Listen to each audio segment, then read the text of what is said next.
The wind cut different across the Iowa prairie in late winter of 1872.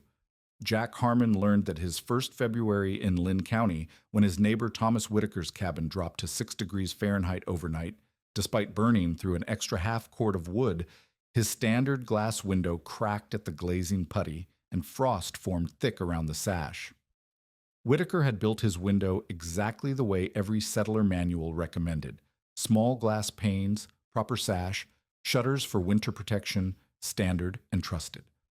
Across the wood prairie frontier, homesteaders were fighting the same losing battle with drafty glass windows that failed by the storm and drained their wood supply by the cord. Over the next winter, Jack quietly applied a technique borrowed from older traditions to create a window that kept the wind out, the light in, and used 75% less fuel. The neighbors called his greased paper window a joke until the deep freeze proved otherwise. What did he understand about light, wind, and sealing that every serious builder today should know? Jack Harmon had arrived in Lynn County with more than most settlers carried in their wagon beds. His father back in Lancaster County had been a stonemason who taught him how to bed joints properly and seal openings against Pennsylvania's bitter winds. During 4 years of cavalry service, he had learned field repairs from Samuel Whiteleaf, a Delaware scout who could patch canvas shelters with birch bark and bear grease to keep the rain out and still let cooking smoke escape. These weren't skills most homesteaders possessed, and Jack knew it. The morning after Whitaker's window cracked, Jack walked the quarter-mile between their claims to examine the damage up close. The glazing putty had separated from the glass along the bottom edge, leaving a gap wide enough to slide a knife blade through. Ice crystals had formed on the interior side of the pane, and the sash frame itself had warped slightly where moisture had penetrated the wood joints. Whitaker was already planning a trip to Cedar Rapids to order replacement glass and fresh putty, a journey that would cost him 2 days of work and $3 he could barely spare. "Glass is the only proper way," Whitaker insisted as he scraped frost from the interior wall. "My brother in Ohio says paper windows mark a man as temporary, like he's not planning to stay and improve the land." Jack nodded but said nothing. He had already decided to test a different approach, one that would draw on both his father's sealing knowledge and the scout's membrane techniques. That afternoon, he rode to the settlement store and purchased not glass, but a sheet of heavy craft paper and a pound of rendered beef tallow from the butcher. The store clerk raised an eyebrow when Jack also bought a small pot of pine pitch and asked to examine their stock of narrow wood battens.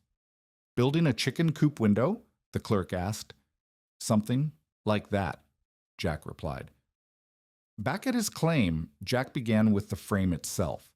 Using techniques his father had shown him for sealing stone joints, he cut precise rebates in the sash wood, planing them to a tolerance that would accept the paper membrane snugly without gaps.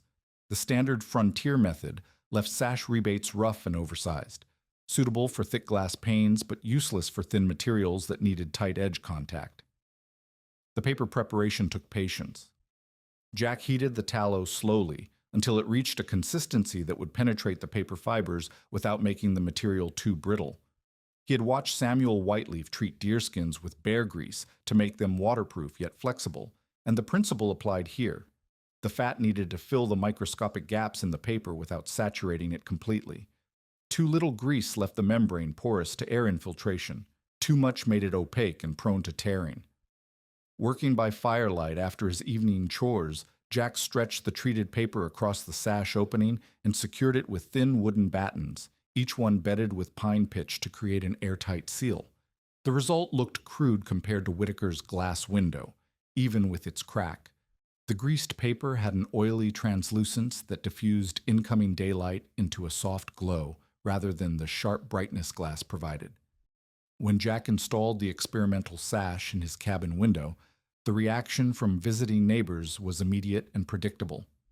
Margaret Caldwell from the Church Improvement Society stopped by the following Sunday and clucked her tongue at the sight. "Paper belongs in books, not windows," she declared.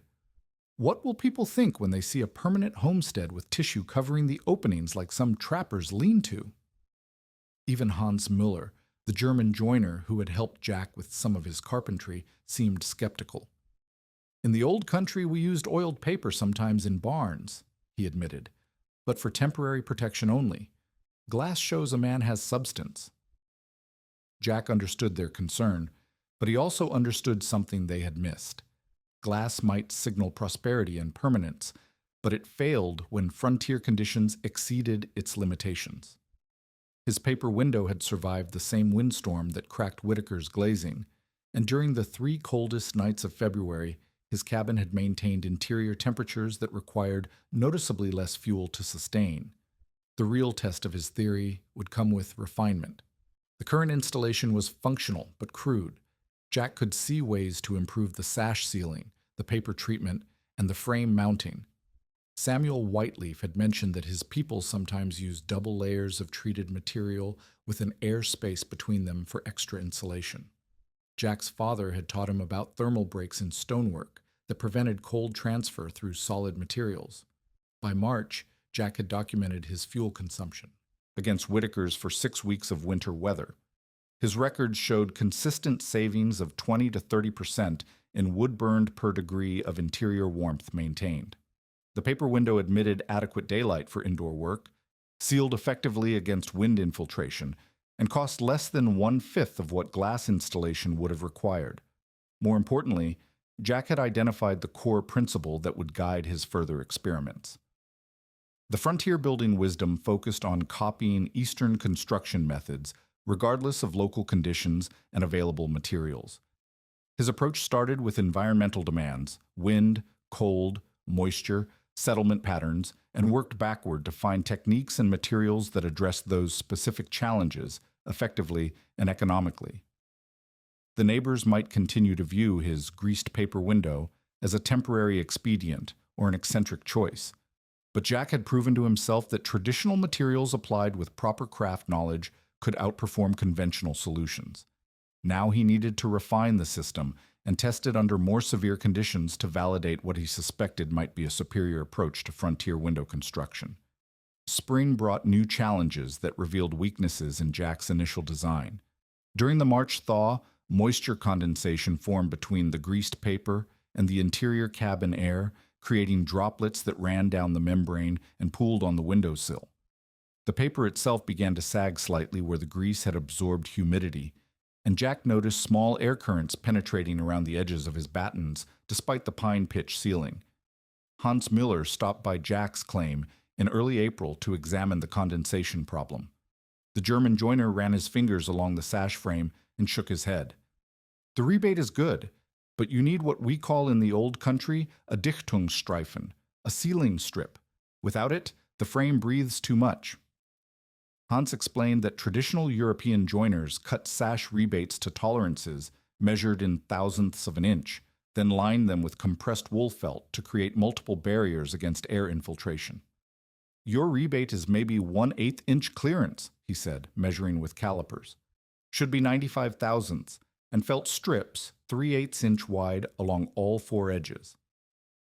Jack had never worked to such precise tolerances, but he understood the principle. Air moved through the smallest gaps, and eliminating those gaps required treating the sash frame as a sealed system rather than just a holder for the window membrane. He spent 2 days recutting his sash rebates with a sharp plane, checking his progress with Hans's measuring tools until he achieved the tighter clearance specifications. The felt weather stripping came from Jack's own sheep, wool that he split by hand into narrow strips and compressed between wooden blocks until it formed dense, springy ribbons. Hans showed him how to bed each strip into the rebate with a thin layer of pine pitch, creating a seal that would compress when the sash closed, but remain flexible enough to accommodate the slight seasonal movement of the wood frame. But the condensation problem required a different solution, one that drew on Samuel Whiteleaf's knowledge of double-wall shelter construction. The Delaware Scout had described winter lodges that used an inner lining of treated hide suspended several inches inside the main wall covering, creating an insulating airspace that prevented interior moisture from reaching the outer membrane. Jack adapted this principle by creating a removable inner panel system. He built a second, smaller frame that fit inside his main sash opening, covered it with quilted wool blanket material, and mounted it on simple wooden tracks that allowed him to slide it up and down like a vertical shutter. During the day, he could raise the inner panel to allow full light transmission through the greased paper. At night, or during severe cold, he could lower it to create a double barrier system with a 2-inch airspace between the paper membrane and the fabric insulation. The engineering proved more complex than Jack had anticipated. The inner panel needed to seal against the sash frame without binding in its tracks, and the track system had to accommodate the seasonal expansion and contraction of the cabin logs without losing alignment. Jack solved these problems by using Samuel's technique of flexible mounting points. Rather than rigidly fixing the tracks to the log wall, he attached them to wooden blocks that could slide slightly in mortise slots, maintaining alignment even as the wall settled. Testing the refined system during a late April cold snap, Jack measured interior temperature changes hour by hour using a mercury thermometer borrowed from the settlement doctor. With the inner panel raised and only the greased paper barrier in place, his cabin interior dropped from 68 degrees Fahrenheit at sunset to 52 degrees at midnight, requiring 1 armload of split oak to maintain comfort. When he lowered the inner panel at midnight, creating the double barrier system, the interior temperature stabilized at 50 degrees through dawn with no additional fuel. Whitaker's cabin, still using his repaired glass window with standard shutters, dropped from 65 degrees to 42 degrees over the same night and required 3 armloads of wood to prevent further temperature loss. The difference represented a fuel savings of nearly 70% during the critical nighttime hours when maintaining interior warmth was most expensive. Jack documented these results in a leather-bound notebook, recording not just temperature and fuel consumption, but also the specific techniques and measurements that produced the improvements. The felt weather stripping eliminated the air currents he had felt around the sash edges. The tighter rebate tolerances prevented the slight flexing that had allowed drafts during windstorms. The removable inner panel system solved both the condensation problem and provided adjustable insulation levels based on conditions. More importantly, Jack had discovered that his window system needed to function as an integrated envelope rather than a simple membrane barrier. Each component, the precise sash tolerances, the felt sealing strips, the double panel system with its airspace, the flexible mounting that accommodated structural movement, worked together to create performance that exceeded the sum of its parts. By May, Jack had refined his construction process enough to complete a new window installation in 2 days of focused work. The materials cost remained minimal: paper, tallow, wool felt, pine pitch, and lumber he could mill himself. But the labor required careful measurement, patient fitting, and techniques that most frontier builders had never learned. Hans Müller brought 2 other German settlers to examine Jack's completed system, and they spent an afternoon discussing the technical details in a mixture of English and German that Jack barely followed. But their approval was evident when one of them asked to purchase a set of Jack's precise measuring tools and commissioned Hans to build similar sash frames for their own cabins. The real validation came when Samuel Whiteleaf returned to the settlement in late spring and examined Jack's double panel system. "Like the winter lodges," he said simply, "but better. The inner covering moves. Smart." Coming from a man whose people had perfected cold weather shelter construction over centuries, this represented the highest technical endorsement Jack could imagine. Jack had transformed his initial experiment into a proven envelope system that addressed air infiltration, moisture control, and adjustable insulation through integrated components and precise construction techniques. The greased paper window was no longer just an alternative to glass. It was becoming the foundation for a superior approach to frontier building. By summer of 1872, Jack faced a problem that threatened to undermine his window system entirely. The log walls of his cabin were settling faster than he had anticipated, and the movement was distorting his carefully fitted sash frame. Each morning he could see where the top log had dropped another fraction of an inch, compressing the window opening and putting stress on his precise rebate cuts and felt sealing strips. Whitaker's cabin showed the same settlement pattern, but worse. His walls had dropped nearly 1.5 inches since construction, leaving his repaired glass window visibly out of square. The sash rattled loosely in its frame, and gaps had opened between the logs that let daylight shine through the chinking. Every rainstorm brought fresh problems as water penetrated the loosened joints and soaked into the log ends where they contacted the ground. Jack realized that his envelope system could only function if the structural shell remained stable enough to maintain the tight tolerances his sealing methods required. A sash frame twisted by wall settlement would defeat the most precise rebate cuts and felt weather stripping. He needed to address the foundation of his building system, literally. The solution came from an unexpected source. A Welsh stonemason named Griffith Owen had arrived in the settlement to build foundations for the new grain elevator, and Jack hired him for 2 days of consultation on his cabin problems.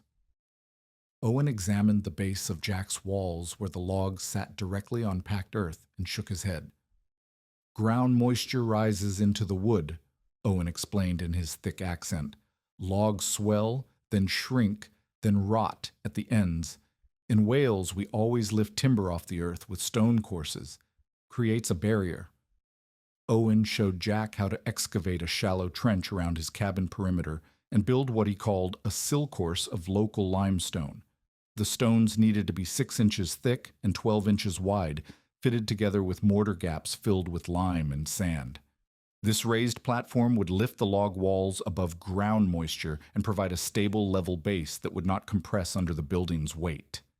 The excavation work took Jack a full week, working alone with a mattock and shovel. He had to carefully jack up each section of wall, remove the settled logs, dig out the saturated earth beneath, and level the trench bottom with graded gravel. The limestone came from a quarry 15 miles south, transported by wagon in 3 separate trips that cost him $4 and considerable wear on his draft horses. Owen taught Jack the crucial technique of bedding each stone with proper mortar consistency. Too wet and the mortar squeezed out under weight, providing no support. Too dry and it failed to bond, leaving gaps that would allow moisture penetration. The correct mixture produced a mortar that held its shape when troweled, but remained workable long enough to adjust stone positions for perfect level and alignment. But the stone sill course alone would not solve Jack's window frame problems. He needed a method to accommodate the inevitable seasonal movement of the log walls without distorting his sash openings. The answer came from Jacob Zimmerman, a Mennonite barn builder who had developed adjustable systems for supporting heavy timber structures that expanded and contracted with weather changes. Zimmerman examined Jack's window installation and immediately identified the critical flaw. "You have fixed the window frame rigid to the logs," he said. "When logs shrink, frame must shrink too, or something breaks. Need settlement blocks above, with adjustment." The Mennonite technique used wooden blocks placed above each window and door opening, creating a deliberate gap between the top of the frame and the log above it. These settlement blocks were actually adjustable shims that could be tightened or loosened as the wall moved, maintaining the proper compression on the window frame without allowing destructive stress to build up. Jack crafted his settlement blocks from seasoned white oak, cut into 1-inch thick wedges that could be driven deeper or withdrawn as needed. He installed them above his window frame using a system of opposing wedges that created adjustable pressure. When the wall settled, he could drive the wedges deeper to maintain tight contact. When the logs swelled in humid weather, he could back off the wedges to prevent overcompression. The integration of foundation and adjustment systems required careful calculation. The stone sill course reduced total wall settlement by about 60%, but did not eliminate it entirely. The settlement blocks had to accommodate the remaining movement while maintaining enough pressure to keep the window envelope sealed against air infiltration. Testing his refined structural system during the autumn freeze-up, Jack measured wall movement daily using wooden gauge blocks marked with knife cuts. His stone-based walls settled only 3/8 of an inch total, compared to Whitaker's continued settlement of nearly 2 inches. More importantly, Jack could adjust his settlement blocks to keep his window frame square and his sash sealing tight throughout the settling process. The structural improvements paid immediate dividends when the season's first severe windstorm struck in October. Sustained winds of 40 miles per hour and gusts exceeding 50 miles per hour tested every building in the settlement. Whitaker's cabin developed audible rattling in his loose window frame, and cold drafts penetrated around his distorted sash throughout the night. His interior temperature dropped 10 degrees below normal as his heating system struggled against the increased air infiltration. Jack's cabin showed no unusual draft patterns during the same storm. His settlement block system had maintained proper pressure on his window frame, keeping his felt ceiling strips compressed and his envelope integrity intact. Interior temperature remained stable, and fuel consumption stayed within normal ranges despite the severe conditions. The success attracted attention from Hans Müller and his German settler friends, who had been watching Jack's methods with growing interest. They examined his stone sill course and settlement block system with the same technical curiosity they had shown for his sash construction techniques. One of them, a former millwright, immediately grasped the engineering principle behind the adjustable frame mounting. "Yeah, like the mill machinery," he said, running his hands over Jack's settlement blocks. "Must allow movement, but control it. Very good thinking." By November, Jack had documented his structural modifications with the same precision he had applied to his envelope systems. The stone sill course cost $12 in materials and labor, but eliminated foundation settlement, problems that would have required ongoing repairs costing far more.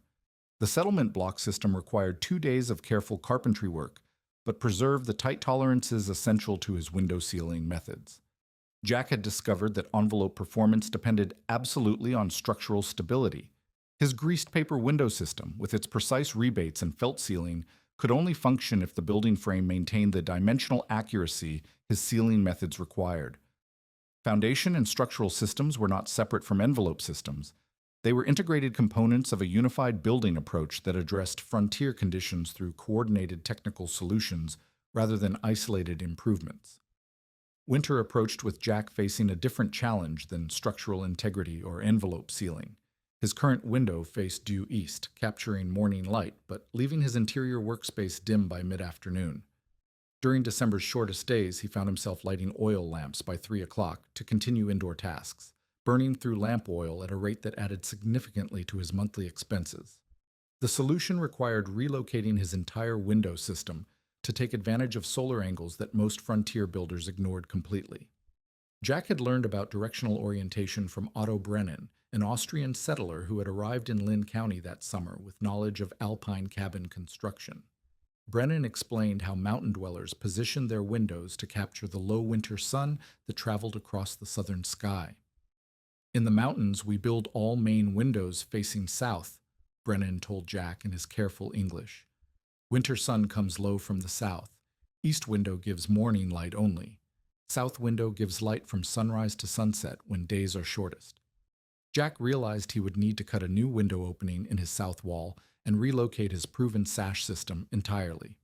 This meant additional structural work on his stone-based wall, but the potential for extended daylight hours made the labor worthwhile. He carefully removed his existing window frame and settlement block system, then marked the new opening position at 4 feet 6 inches above the floor level, high enough to clear interior furniture, but low enough to capture the steep winter sun angle. The new south-facing window measured 24 by 30 inches, larger than his original 18 by 24-inch opening.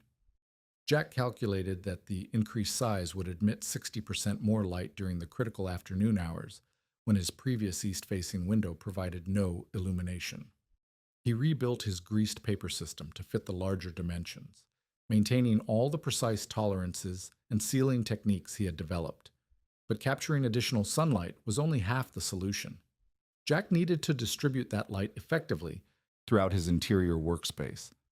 The answer came from techniques his father had used in the Pennsylvania stone shop, where reflecting surfaces directed natural light into dark corners where detail work required good illumination.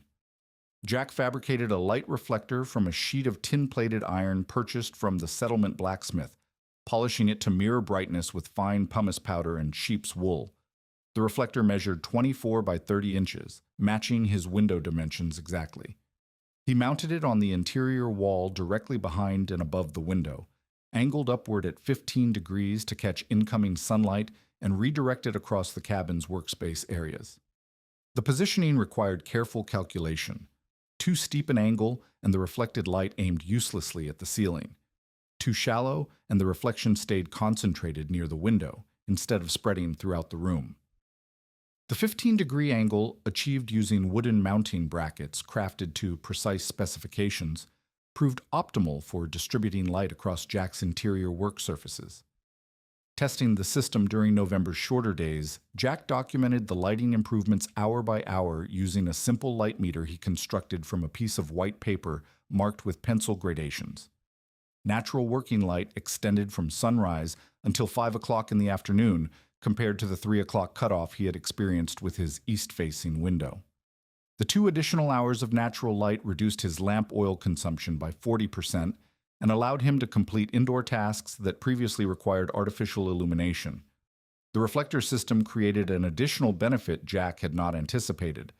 During sunny winter days, the concentrated reflected light warmed the interior air near his work area, reducing the amount of fuel needed to maintain comfortable temperatures for detailed tasks like harness repair or tool maintenance. The thermal gain was modest but measurable, approximately 3 to 5 degrees Fahrenheit increase in the workspace zone during peak sunlight hours. Samuel Whiteleaf visited Jack's claim in late November and immediately understood the reflector principle. "Like ice on the lake," he said, studying the angled tin surface. "Sun hits ice, bounces up to warm the underside of tree branches. Same idea inside lodge." The Delaware Scout described winter shelters that used polished metal or carefully positioned stones to redirect firelight and maximize interior illumination during long northern nights. But the most significant innovation came from adapting Plains' indigenous thermal management techniques for frontier cabin use. Samuel explained how winter lodges used removable interior coverings that could be adjusted based on conditions: heavy coverings for severe cold, lighter barriers for moderate weather, and complete removal during warm periods. Jack adapted this principle by creating a thermal curtain system that worked in conjunction with his existing double-panel window setup. Using heavy wool blankets sewn with deer sinew, he constructed a large curtain that could be lowered behind his entire window assembly during the coldest nights. The curtain measured 30 by 40 inches, large enough to cover both the window opening and the reflector board, creating an additional thermal barrier that trapped radiant heat loss. The curtain mounting system used pulleys and counterweights that allowed Jack to raise or lower the thermal barrier quickly based on changing conditions. During sunny winter days, he kept the curtain raised to maximize light transmission and thermal gain. As evening approached and interior temperatures dropped, he could lower the curtain to create a triple barrier system: greased paper window, removable inner panel, and thermal curtain that provided exceptional insulation against nighttime heat loss. Field testing during December's first severe cold spell demonstrated the integrated lighting and thermal system's effectiveness. Over 5 consecutive nights when exterior temperatures averaged minus 12 degrees Fahrenheit, Jack's interior workspace maintained 18 degrees with the thermal curtain deployed, compared to 8 degrees in Whitaker's cabin using standard glass window and shutters. More significantly, Jack's fuel consumption for the 5-day period totaled 2½ cords of split oak, while Whitaker burned 4 cords to achieve less comfortable interior conditions. The extended daylight hours proved equally valuable. Jack completed a full harness repair project, built 2 wooden tool handles, and maintained his firearms, tasks that would have required expensive lamp oil or postponement until spring under his previous lighting conditions. The 40% reduction in artificial lighting costs, combined with the fuel savings from improved thermal management, offset the materials cost of his window relocation and reflector system within 6 weeks of installation. Hans Müller and his German settler friends examined Jack's integrated lighting system with their characteristic technical attention to detail. The precision of the reflector angle, the smooth operation of the curtain mechanism, and the measurable improvements in both illumination and thermal performance impressed them as much as his earlier envelope and structural innovations. "This is not just window," one of them observed. "This is complete system for light and heat management. Very sophisticated thinking." Jack had discovered that his greased paper window functioned most effectively when integrated with strategic orientation, light distribution, and thermal control systems. The window itself remained unchanged, but its performance multiplied when positioned and equipped to work with natural solar patterns and seasonal thermal demands rather than simply providing a transparent barrier between interior and exterior environments. The winter of Vadilla 1874 brought conditions that would test every building system in Linn County beyond normal limits. A massive Arctic air mass settled over the Iowa prairie in late January and remained stationary for 2 weeks, delivering 14 consecutive nights where temperatures plunged to minus 20 degrees Fahrenheit. Sustained winds averaged 35 miles per hour, driving snow into every gap and crack in the settlement's buildings. Worst of all, the storm blocked roads for 3 days, cutting off firewood deliveries when fuel supplies were already running low. Jack documented the crisis hour by hour in his leather notebook, recording not just temperatures and fuel consumption, but the performance of his integrated building system under conditions that exceeded anything he had previously tested. His stone foundation remained stable, despite frost penetration that reached 18 inches deep. His settlement blocks required no adjustment, even as neighboring cabins suffered structural damage from thermal contraction and foundation heaving. The real test came in fuel efficiency during the supply disruption.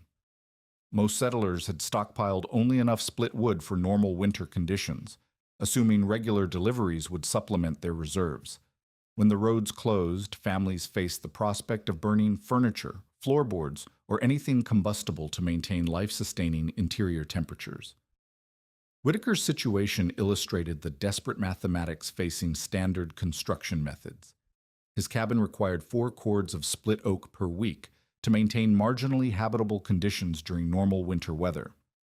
During the Arctic siege, his consumption jumped to 6 cords per week as his loose-fitting glass window, settled walls, and inadequate foundation allowed massive heat loss through air infiltration and thermal bridging.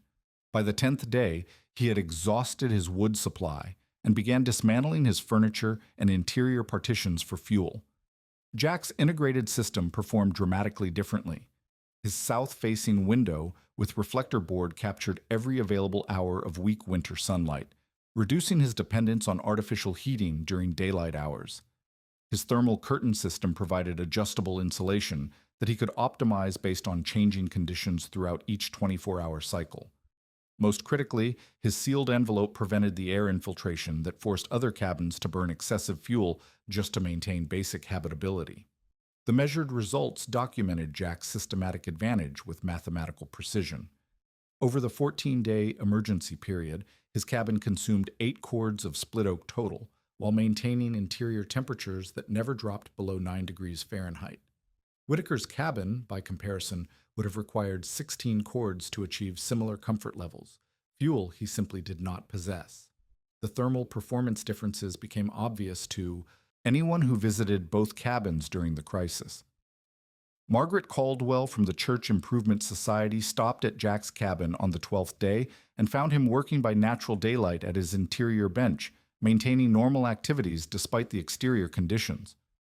When she walked to Whitaker's cabin to check on his family's welfare, she found them huddled around their diminished fire, burning chair legs, and wearing every piece of clothing they owned. "How does Jack stay so comfortable while Thomas freezes?" she asked Hans Müller that evening at the settlement store. The German joiner had been studying Jack's methods for over a year and understood the engineering principles behind the performance difference. "Jack built a system," Hans explained. "Thomas built just a cabin. Every part of Jack's building works with every other part: window, walls, foundation, heating, all designed together." Thomas copied what the book said without understanding why. Word of the comparison spread quickly through the settlement during the final days of the cold siege.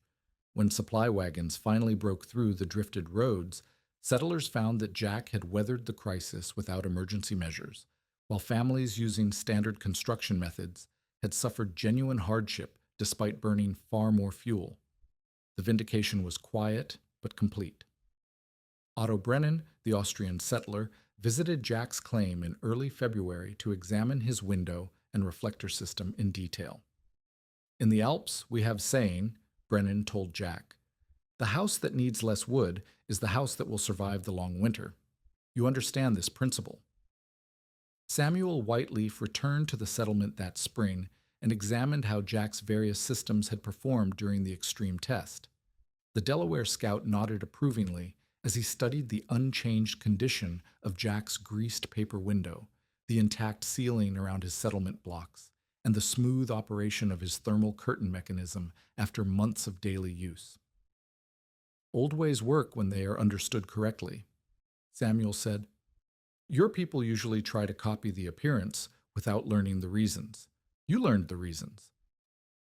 By summer of 1874, 5 other families in the settlement had hired Hans Miller to retrofit their cabins with modified versions of Jack's techniques. They could not easily relocate their windows for optimal solar orientation or excavate new stone foundations, but they could improve their envelope sealing, install settlement adjustment systems, and add reflector boards to increase interior lighting efficiency. Margaret Caldwell formally invited Jack to present his methods at the autumn meeting of the Church Improvement Society. Standing before 40 settlers gathered in the schoolhouse, Jack demonstrated his sash construction techniques, explained his foundation principles, and showed samples of his greased paper preparation and felt weather stripping.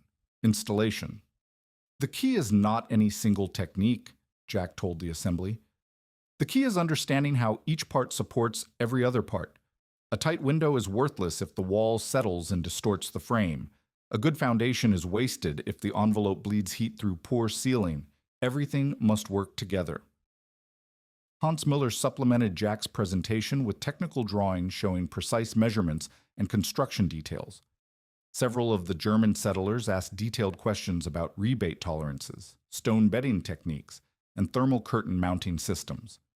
By the meeting's end, Jack had received requests for consultation on 6 cabin improvement projects and orders for enough greased paper window materials to supply half the settlement. The most significant validation came from unexpected sources. A territorial building inspector visited Lynn County in 1875 and examined several cabins, including Jack's system. His official report noted that certain innovative techniques observed in the settlement demonstrate superior performance characteristics compared to standard frontier construction methods, and recommended that territorial building guidelines be updated to incorporate principles of integrated envelope design and foundation stability. Archaeological surveys conducted in the 1900s found evidence of Jack's techniques in cabin ruins throughout eastern Iowa: stone sill courses, oversized window openings that suggested reflector board installations, and sash frame remnants with unusually precise rebate cuts testified to the spread of his methods beyond the original settlement. Modern building science has validated the principles Jack discovered through frontier experimentation. Controlled air infiltration, thermal bridging elimination, and passive solar optimization are now standard elements of energy-efficient construction. His greased paper window, dismissed as primitive by his contemporaries, employed vapor-permeable membrane technology that modern builders achieve with expensive synthetic materials. Jack Harmon had proven that traditional materials and indigenous knowledge, when integrated through systematic thinking and precise craftsmanship, could outperform conventional wisdom even under extreme conditions. His legacy lay not in any single innovation, but in demonstrating that frontier challenges demanded frontier solutions, integrated systems designed for specific conditions rather than blind adoption of inappropriate techniques from different environments and climates.